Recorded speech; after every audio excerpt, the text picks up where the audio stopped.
Got it, got it. Feel free. We want dogs there too. Is Mark coming?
Born of shared texts and a shared history, to the notion that every human being is valuable and that all people deserve freedom and the opportunity to forge their own future. Our own history of oppression has taught us that our freedom cannot be achieved absent the freedom of our neighbors. We believe that the project of Jewish liberation is inextricably bound together with the project of Palestinian liberation, and that we will not be free until they are as well. Today we come together to mourn the profound destruction and loss of life that has occurred over the last few weeks. We gather in front of the Jewish Federation and the Jewish Community Relations Council because we demand they join our call.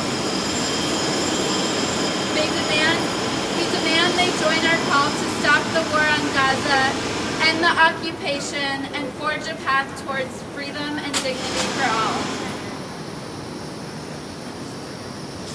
So I'm going to say a line and please repeat after me. We will say we are tzedek, tzedek, tirdof after each statement, which means justice, justice, we shall pursue. Okay, so. We mourn for cities that have borne witness to death and destruction on every corner. Tzedek, tzedek, tirdof. We mourn for cities whose pace of life is clouded by fear and worry. Tzedek, tzedek, tirdof. We mourn for cities who know nothing of what it would be like to live a normal life because they live under constant occupation, siege, denial, fear, and violence. We mourn for the families missing loved ones. We mourn for loved ones missing entire families.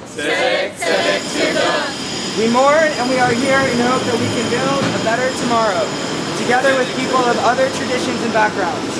We refuse to support the occupation and we refuse to hate others because they are different than us.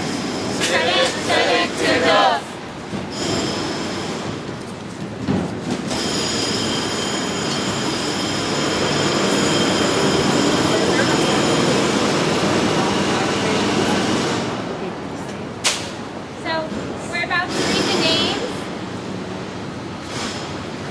What we are about to do is based in the tradition of Shiva, the Jewish tradition of mourning after a member of the community has died.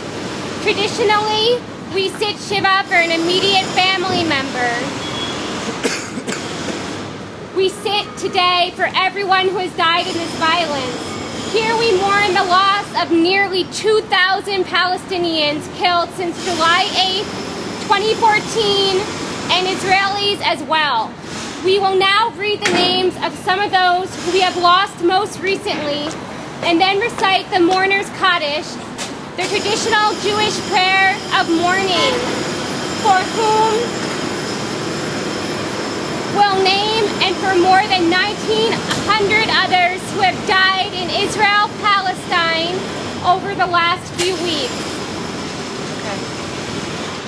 Camille Simon, Bilal Muhammad Sultan, Taisir Ali Al-Hom, Hazem Abu Murad, Ali Shida Abu Afsh, Dima Club, Kamal Ad-Dali, Maida Muhammad Aslan, Muhammad Arumi, Ahmed Muhammad Atiya Al-Masri, Amani Abed Al-Bakara, Ahmed Muhammad Atiya Al-Masri, Anwar Mustafa Zaanin, Saker Abdullah Rihan, Ihsan Hussein Kaware, Moat Azam Abu Zaid, Nidal Badran, Tariq Zaid Abdullah, Abdul Hakim Suleiman Al-Masdur, Moat Akram Al-Masder, Aya Noor Ash Sha'er, Ibrahim Zuhair Da'awasa, Mahmoud Mohammed Abu Hadaf, Suleiman Samir Abu Hadaf, Mahmoud Khaled Abu Hadaf, Ahmad Naim Akal, Mohammed Jam'a Najar, Nida Raed Olewa, Shaban Suleiman Ad Dadu, Diaed Din Mohammed Al Madhun, Ahmed Banat, Hamada Khalil Al Kaak, Ahmed Khaled Al Kaak, Suleiman Mohammed Maruf, Zahir Al Anda, Abdul Nasser Al Juri, Abdul Hai Salama Al Kren Awi, Mohammed Sabri Atala, Magd Masood, Daniel Abdullah Abu Mansour, Abdul Nasser Ajuri, Ashraf Mashal, Fadi Mahdi, Asil Mohammed Al Bakri, Sahir Talal Abu Mohsen, Asil Saleh Hussein Abu Mohsen, Abitsam Hamad Al Mamum, Hiba Mustafa Al Mamum, Obada Mustafa Al Mahmoud, Abdullah Hussein Musa Mubarak, Muhammad Zaki Lanham, Ahmad Abdul Halim Muhammad Al Astal, Walid Dara Bia, Amro Mojez, Muhammad Saleh Shamali, Muhammad Fauzi Bar, Muhammad Hosni Sukar, Muhammad Amjad Awida, Amal Amjad Awida, Karam Marus Dahir, Ibrahim Al Masharawi, Ebtisam Al Bakri, Mahmoud Zaki Al Anam, Ahmad Abdel Halim Muhammad Al Astal, Fayez Ismail Abu Hamad, Saleh Ahmad Al Guti. Thank you. And you can now join us in setting up a memorial. So we're just going to take a moment to set up the memorial. So if anybody wants to come light a candle or set a stone, you're welcome.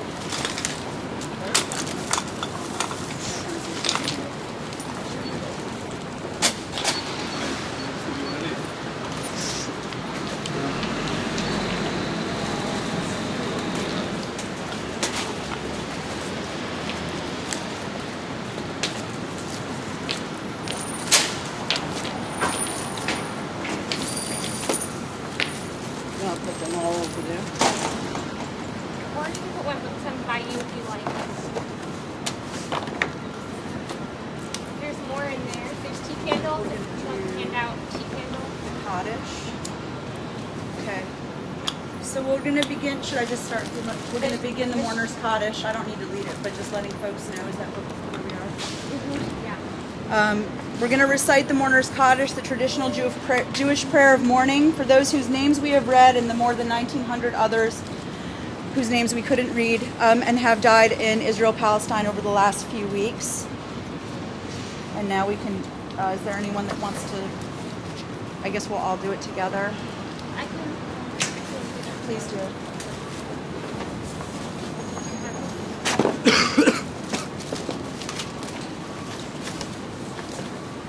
Yikadal v'yikadash shmei rabah, be'alma divrach Malchute, Ve'amlich Malchute, V'chayechon Uviomechon Uchaye, Dechol Beit Yisrael, Bagala Ubizman Karib Ve'imru. Amen. Yehei Shmei Rabbah Mevarach Leolam Leomei Almaya. Yitbarach Ve'yishtabach Ve'yita'ar Ve'yitramam Ve'yitnaseh Ve'yitadar Ve'yitaleh Ve'yitalal Shmei Dekutcha Brichu Le'ala Mikol V'harta V'shirata Tushbechata V'nechemata Damiran Ve'alma Ve'imru. Amen.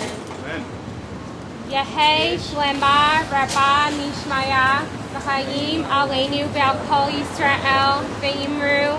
Amen. Oseh Shalom B'mirmav Hu Yaseh Shalom Aleinu Ve'al Kol Yisrael Ve'al Kol Yishvei Tevel Ve'imru. Amen. At a Shiva, it is customary to tell stories about the person who has died. We try to remember the one who has passed. Can we pass out some of the pictures now? Who they were, how they touched our lives, what they loved. We remember the deceased as a full human being whose life had value and meaning. We would like to share the stories of some of those lost in keeping with this Shiva tradition. After each name is read and some of their story told, we will tear a piece of fabric in keeping with ancient tradition. After each name, to tear the mourner's garment marks those in grief and anguish, and the tearing of the fabric also symbolizes the tearing of someone in our lives. We will pin the torn cloth to symbolize the broken heart within and to show a genuine mark of separation from those who were dearly loved.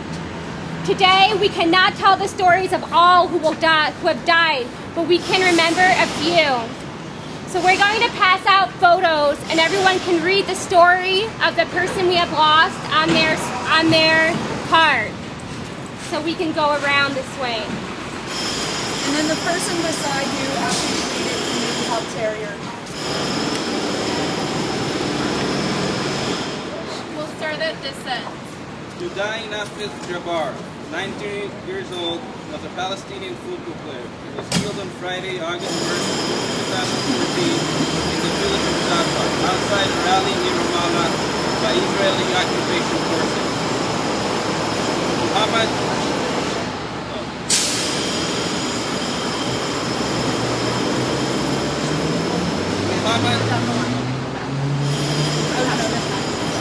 Muhammad Ziad Israel, 5 years old, was killed in a bedroom on Saturday, July 19, 2014 by an Israeli airstrike against his home in Al Zaytun in Beit Lahiya.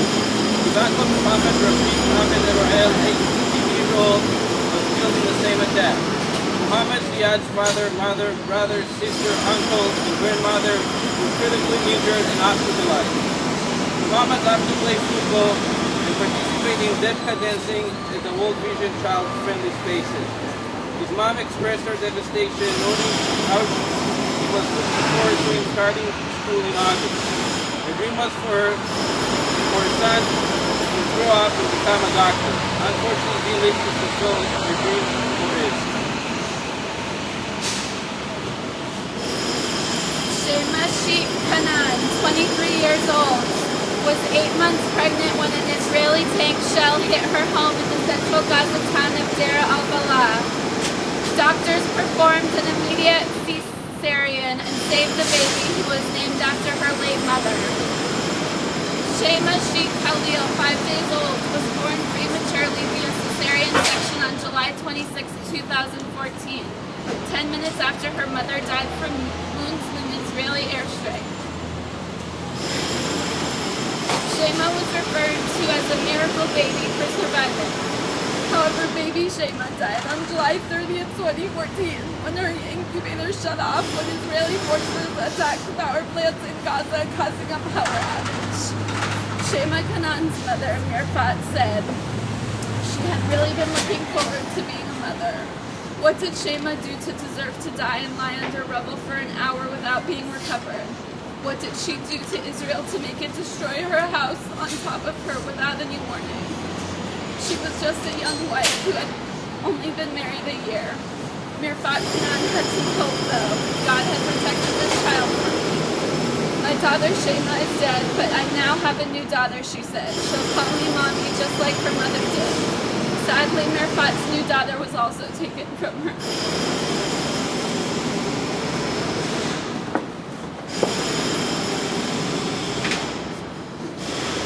Ahed Zakron, famous Gazan football soccer player and coach, was killed on Wednesday, July 30th, 2014, when an Israeli warplane fired a missile at an apartment in the Italian complex tower, north of Gaza City.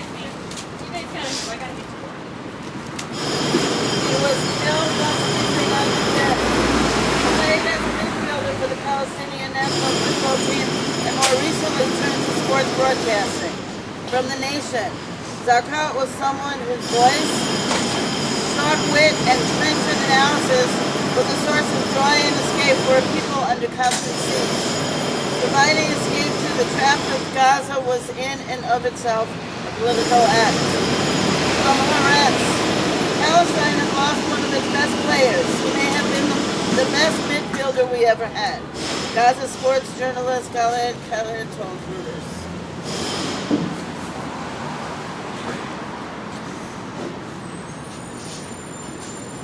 Mohammed al-Arir, 31 years old, was killed by an Israeli airstrike while he was at home in Shujaya on July 26, 2014. He was a father of two, Ranim, 4 years old, and 1-year-old Hamza. His brother writes the following. In his family, Mohammed was number 5 after 3 boys and 1 girl. Everyone in the family called him Hamada except his dad, who always used his official name, Mohammed. Born in 1983, Hamada was timid but humorous and adventurous. He would be silent most of the time, but when he did speak, he was usually seeking to go beyond the boundaries that they given. Hamada went to college and finished a 2-year degree in public relations. His memories, his tales, his jokes, his innocent smile will live forever through us, through his 2 beautiful children, and through the thousands of children who loved him on TV and in real life.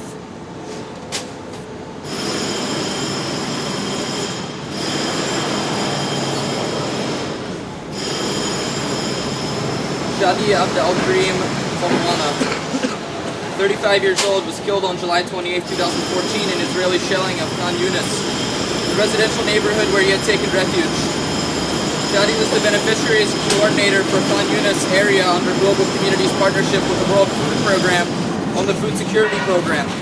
Shadi served the humanitarian cause of helping the people of Gaza through the program for the past 4 years. He was known for his dedication to the humanitarian cause, his excellent relationship with all vulnerable beneficiaries that global communities serve, and his great sense of humor.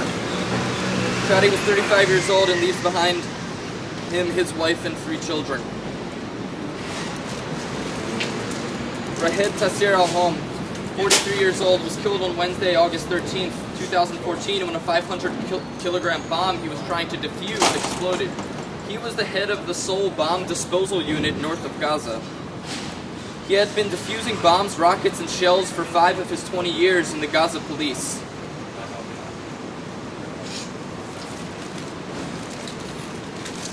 Ibrahim Zohair Ad-Dalawisa, 10 years old, was killed on Friday, August 8, 2014 by Israeli shelling at the Noor al-Mohammadi Mosque in Sheikh Radwan neighborhood in northern Gaza. He was the first death since fighting resumed after the expiration of the 3-day ceasefire.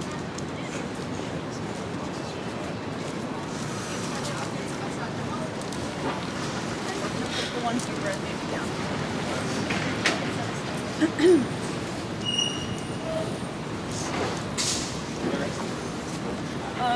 Ayman Adnan Masur Shokor, 25 years old, was killed on July 28, 2014 by Israel in front of his house after heavy Israeli shelling.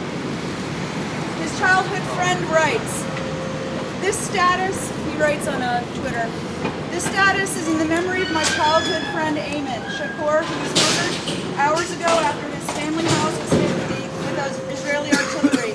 We grew up together. We shared the most beautiful memories. Ayman was the best goalkeeper in school. He loved birds like no one else. One time he gave me doves as a gift. He would visit me every time, and then more. A couple days ago, he posted on Facebook that his area is under heavy shelling. A graduate of Arabic literature, Ayman loved Arabic. He was also a painter. I can't believe he is gone. He will be remembered forever, a great man and a childhood friend. He caused no harm to anyone.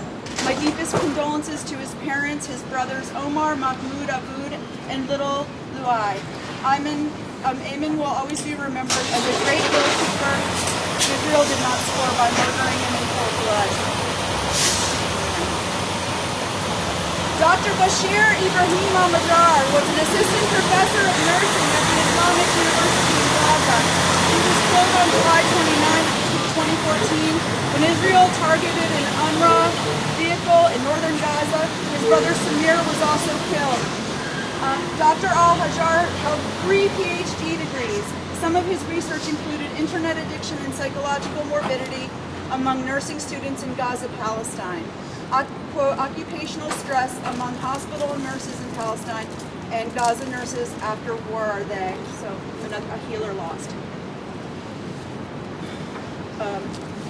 Khalid Abdul Sattar Samud, 20 years old. He was killed east of Khan Yunis during an Israeli airstrike on July 27th while riding a motorcycle. He was a young civil engineer. Khalid's last tweet: I entered Kuza'a today and I have never seen anything like this in my life. Complete destruction. And he also was an artist. One of his drawings is here.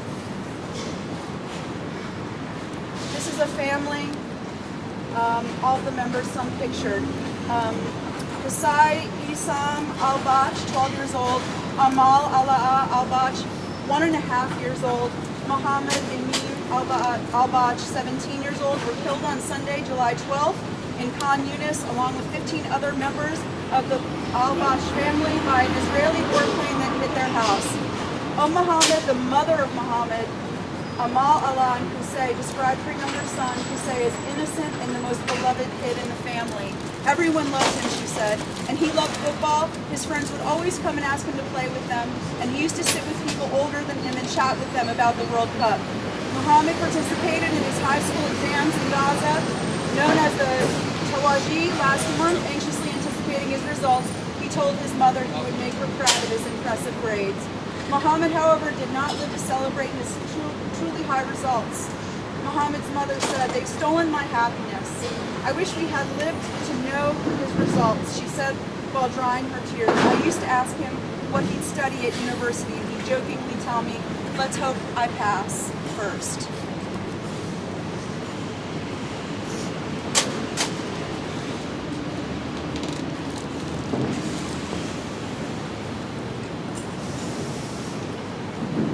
Sarah Omar Ahmed Sheikh Al-A, 4 years old, and her father Omar Ahmed Sheikh Al-A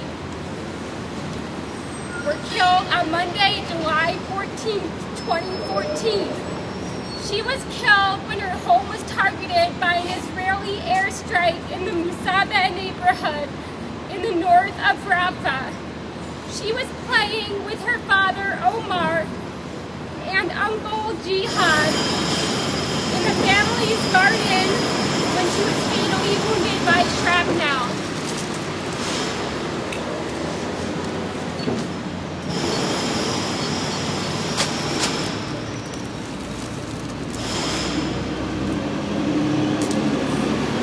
Abdullah Nasser Fajan.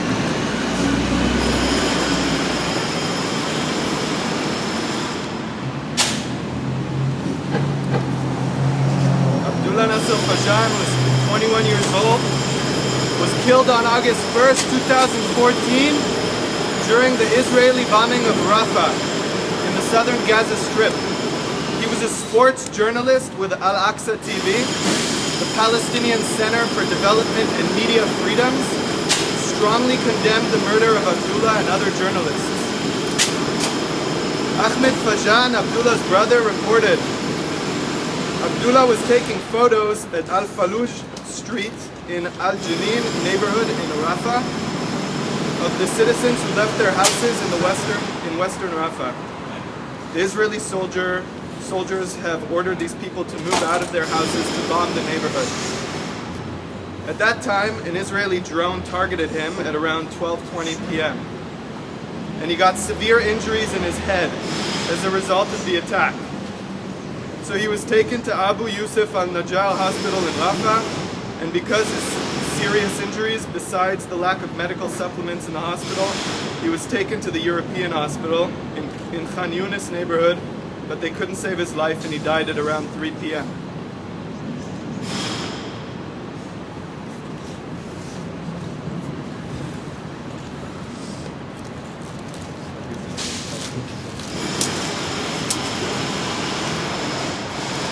This is Shaban Jamil Ziada.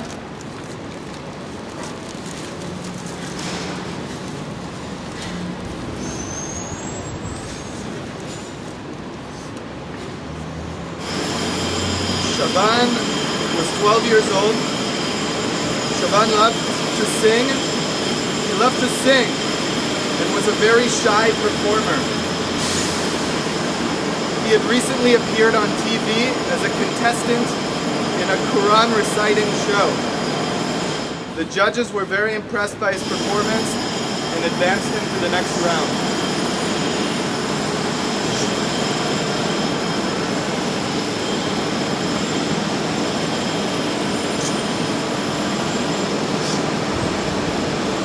Yusuf Jamin Sheikh Al-Aid.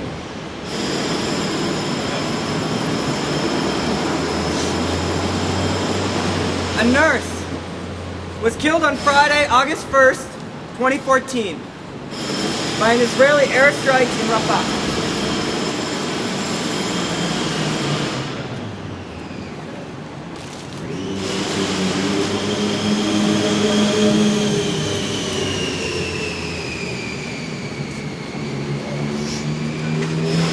Abdul Rahman Ziad Abu Haim.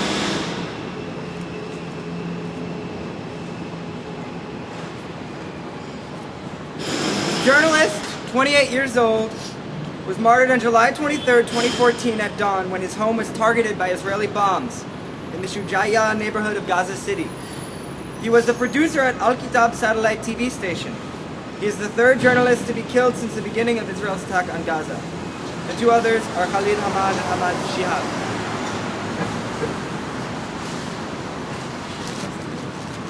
Mohammed Sabri Al-Atta, 21 years old, was killed by an Israeli airstrike on August 3rd, 2014. A dear friend, activist Mohammed Ziara, comments, growing up, we'd had multiple problems with his cousins, except for him. Never in my life did we argue. Such a genuine and kind young man. He was a good man. He was no terrorist. I'm still facing the shock.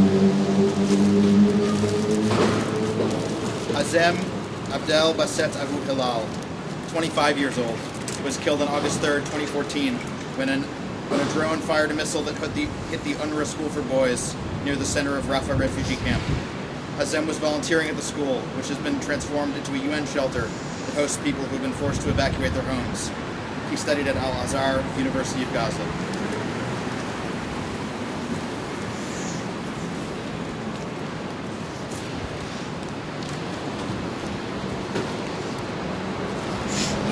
Jaber Rabia, 25 years old, was killed on August 1st, 2014 when an Israeli tank shell struck an ambulance in Rafah when he was trying to reach injured people in Masabe neighborhood north of Rafah.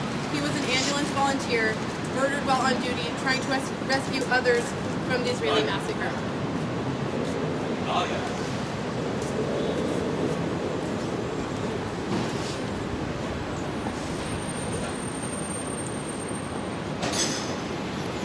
Atef Salih Al-Ghamli, 42 years old, was a paramedic in Gaza. He was killed on August 1st, 2014 when an Israeli tank shell struck an ambulance in Rafah when he was trying to reach injured people in the South Bay neighborhood north of Rafah. He was murdered while on duty, rescuing others from the massacre.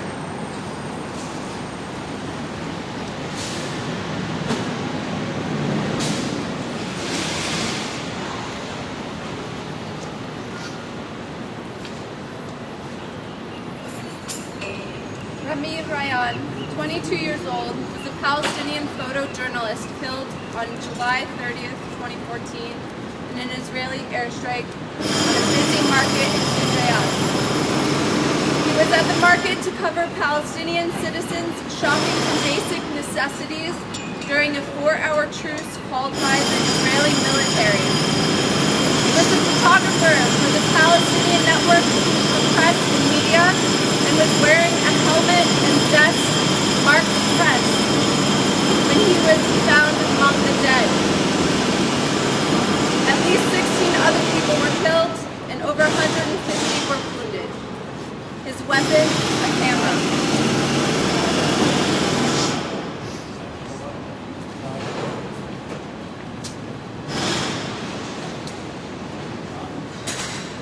Mohammed Taisir Youssef Sorab, 22 years old, was killed on Wednesday, July 16, 2014, when an Israeli drone fired a missile at him while he was returning to his house in the Gizan Abdul Rashwan area of West Khan Police. Mohammed's cousin Amir spoke on Democracy Now! About the murder of his cousin. He was targeted by one of those drones that Sharif was talking about.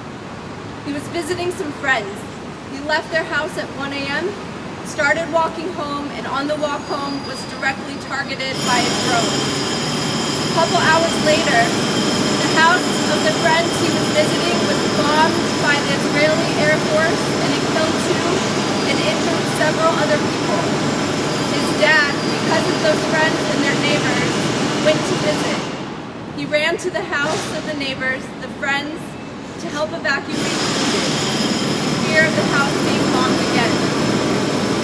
And the dad was looking for Mohammed, his eldest son, his 22-year-old eldest son, and he was looking for him to help. A couple hours later, once light started coming out, people saw a body on the street that they realized was Mohammed.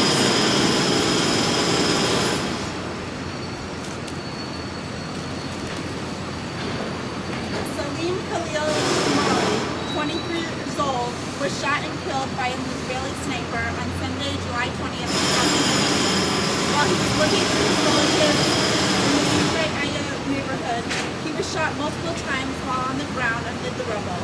His family learned of his death through a video that was released. In footage filmed by a Palestinian TV crew and released by the International Solidarity Movement, Salim Khalil Shimali searches through the rubble created by Israeli airstrikes before finding his family in the Sujayaya neighborhood. According to Salim's cousin, Mohammed Al-Khatmi, Salim's decomposed body was brought to his father on July 26, 2014, and his family was unable to save the life. Salim's father waited 11 years to receive his first son. He worked as a grocer with his father in Gaza City's Old Market and leaves behind his 7 sisters and his parents.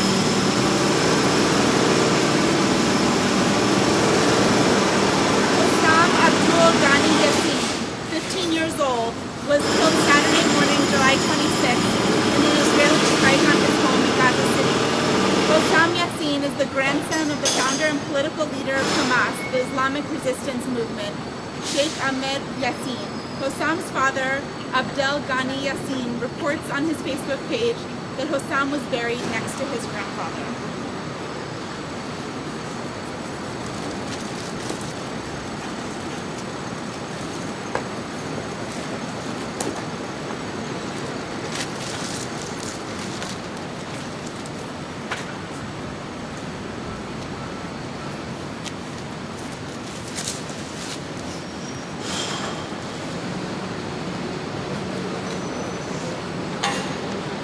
Mohammed Ibrahim El Masri, 13 years old, was killed on July 10, 2014 in Beit Hamun, along with his mother, Sahar El Masri, 4 years old, and his sister, Asil Ibrahim El Masri. Asil was getting ready for her wedding party that was supposed to occur after the holy month of Ramadan, sometime in August. Muhammad used to love playing football. He loved acting and dancing dubkat. Everybody loved his smile and his sense of humor. His friends are very sad about his death and say that they will miss him and his smile.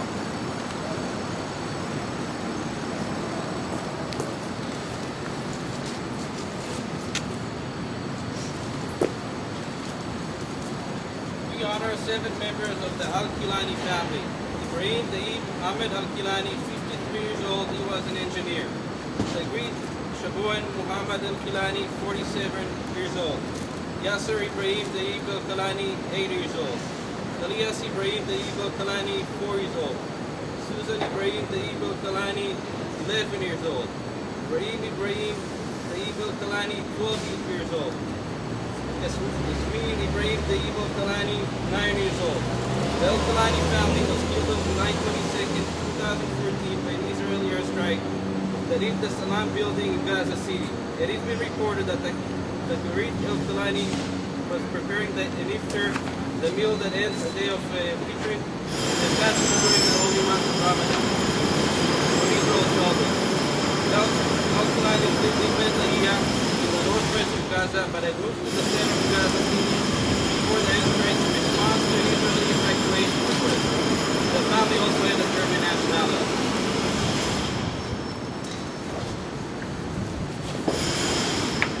Auda al-Waj, 32. Auda al-Waj, an Israeli citizen, aged 32, was killed by a rocket that exploded near Dimona on Saturday afternoon. 3 of his family members, including an infant and a 5-year-old, were also injured when the rocket hit. Al-Waj's 3-month-old daughter Aya was taken to the hospital in serious condition, and his 4-year-old son Mohammed sustained light wounds from shrapnel. The family, part of the Bedouin Jannabi tribe, lived in an unarmed patch of tin houses some 3 kilometers east of Dimona. The rocket exploded in the yard outside their house and showered it with shrapnel. According to witnesses, no sirens sounded before the rocket exploded. Dror Kemen, 37 years old. Dror Kemen, 37, became the first Israeli to die from Hamas fire on July 16th when he succumbed to critical wounds from mortar shell shrapnel at the Gaza border. Kanin, a resident of the central Israeli town of Beit Arehiyeh, traveled south to distribute food to soldiers on the Gaza border. He reached the Erez border crossing where he was hit by the shrapnel. Kanin worked as an administrative official at a baby food factory and later as a labor manager for a construction company. He is survived by his wife Raheli and their 3 children, 10-year-old Shaked, 6-year-old Yoav, and 9-month-old Abi.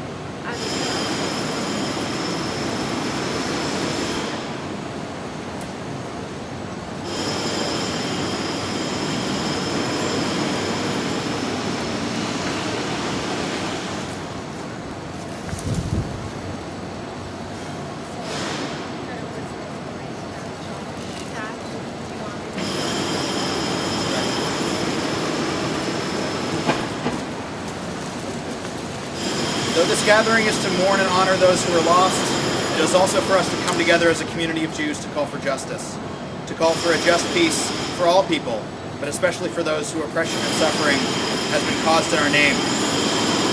Some of those here today have chosen to share a little bit about what has brought them here.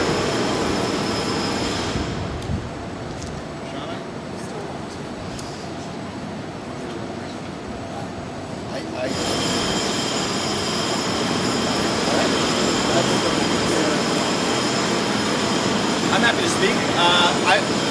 I was raised in a traditional Jewish community. I went on birthright, and I saw sort of the reality of what actually happens on the ground. The rhetoric that people use to describe the occupation is just not real.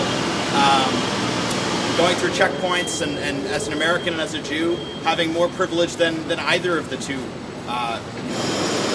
conflicting sides. It was an important moment for me, and I think it's important to call out the Jewish Federation and the Jewish Community Resource Council for proclaiming to speak for the Jewish community when it's quite clear that they don't, and they don't respect the Jewish values that I was brought up with.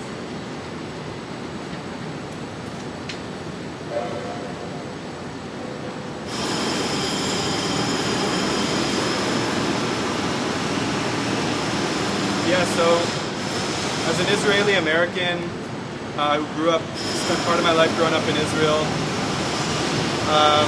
and really put in a lot of time into understanding this situation, because it's been told to me as one that is so complicated that it's beyond repair, and that everything Israel is doing is right, and that it's in the name of Jews worldwide, and that is patently false, because I'm a Jew and the policies of Israel are not in my name. I deeply believe in my own life that if I'm confronted with a conflict, responding to that conflict with violence and with hate is going to exacerbate the conflict, make it worse, and by no means ensure my security. And to extrapolate that on a larger scale, it's clear that we need to stop continuing the same patterns that leave children, thousands dead, and Israel no safer than it was before it started. And so what I'm calling on the Jewish Federation to do, and all Jewish institutions, is to cease blindly supporting policies that are not getting anyone anywhere. To wake up, to grow up, and to start confronting a conflict as an adult and start a healing process that needs to happen. Killing folks ain't gonna bring anyone peace.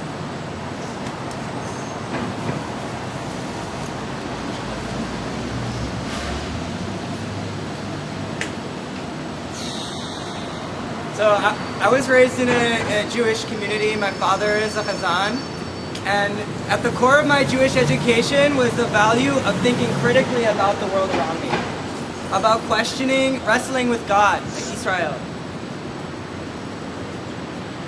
And why is it that major American institutions like the Jewish Federation and JCRC shut down that discourse and deny funding and deny access to the voice of the Jewish community for people and groups who do not align with the Israeli government's policies?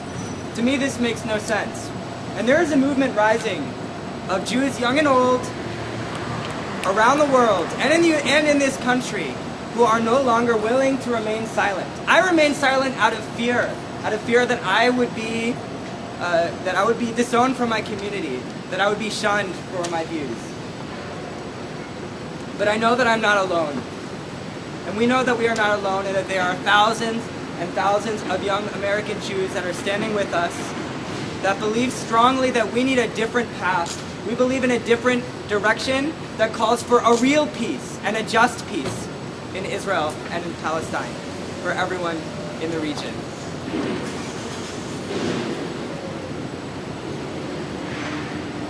I feel the need to contextualize what I said, not to take anything away from your beautiful words. That I have two grandparents that were Holocaust survivors, and we need to end the rhetoric that is perpetuating the same, violence that was brought on us. Grandma was an Auschwitz survivor, grandfather was a Bergen-Belsen survivor, not in my name. Never again.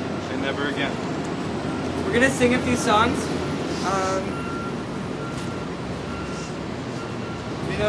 Folks know Lo Yisagoy. Yep.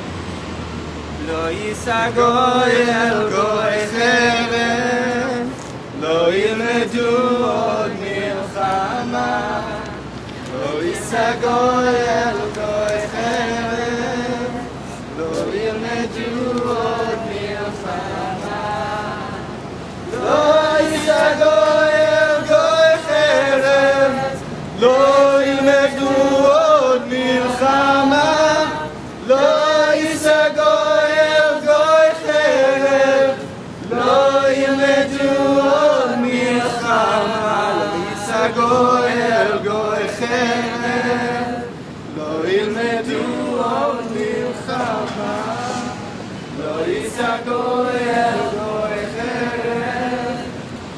ילמדו עוד מלחמה, לא יישא גוי אל גוי חרב, לא ילמדו עוד מלחמה, לא יישא גוי אל גוי חרב, לא ילמדו עוד מלחמה. The translation of that song in English is, "A nation shall not raise a sword against a nation, and they shall not learn any more war."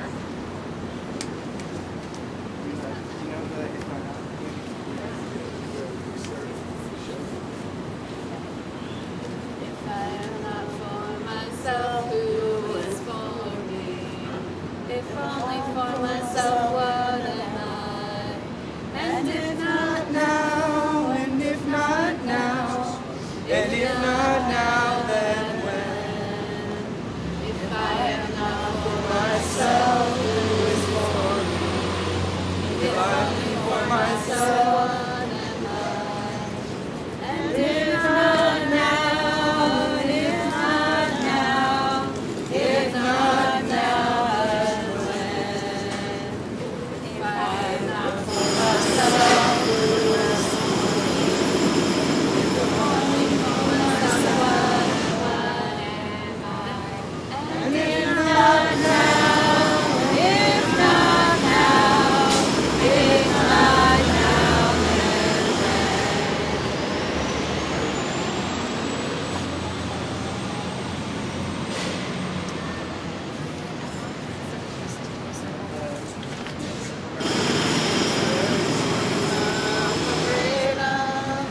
Circle round for peace, for all those who are in prison.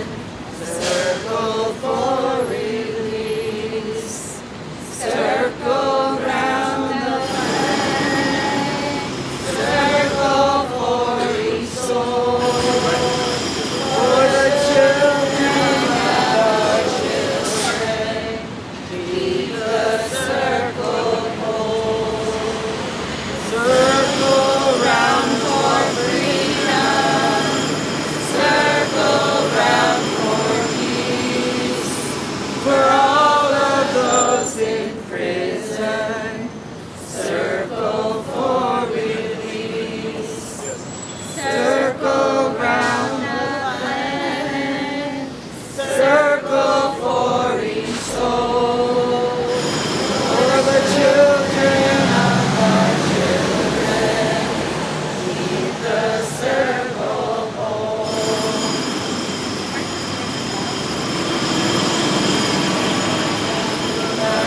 עיניים, שבט אחים גם יחד, הנה מה טוב ומנעים, שבט אחים גם יחד, הנה מה טוב, שבט אחים גם יחד, הנה מה טוב, שבט אחים גם יחד, הנה מה טוב ומנעים, שבט אחים גם יחד, הנה מה טוב ומנעים, שבט אחים גם יחד, הנה מה טוב, שבט אחים גם יחד, הנה מה טוב, שבט אחים גם יחד, הנה מה טוב ומנעים, שבט אחים גם יחד,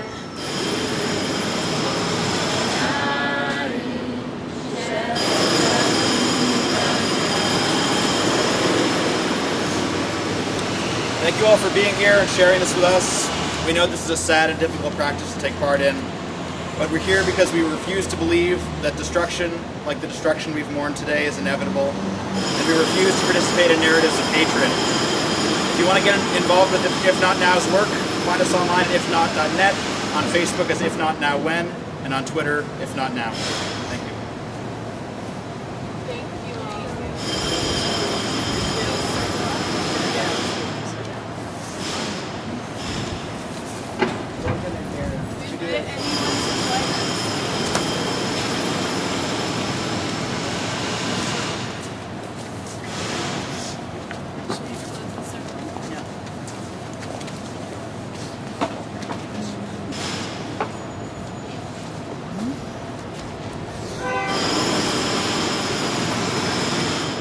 deep breath together.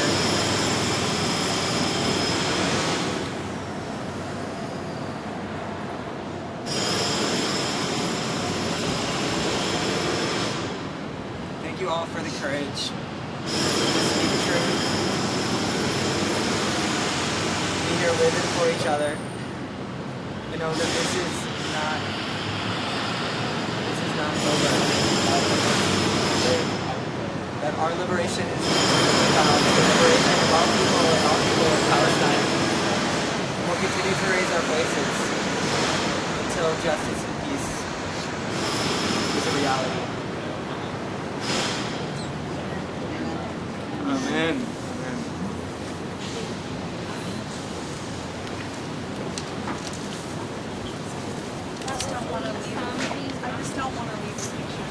Let's take those. I don't want to leave pictures.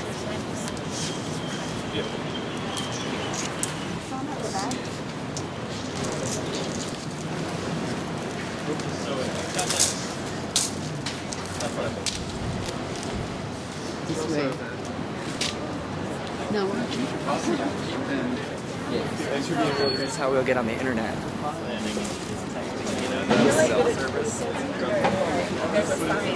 No, I didn't. It was like it's like a 50-yard span for like an hour, just sitting there. And so finally, I get beyond the whole. Sir, do you want me to take time? I can take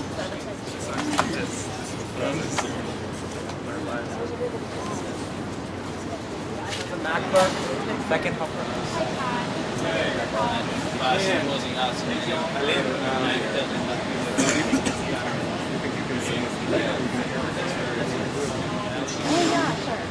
Yeah, that was really good time.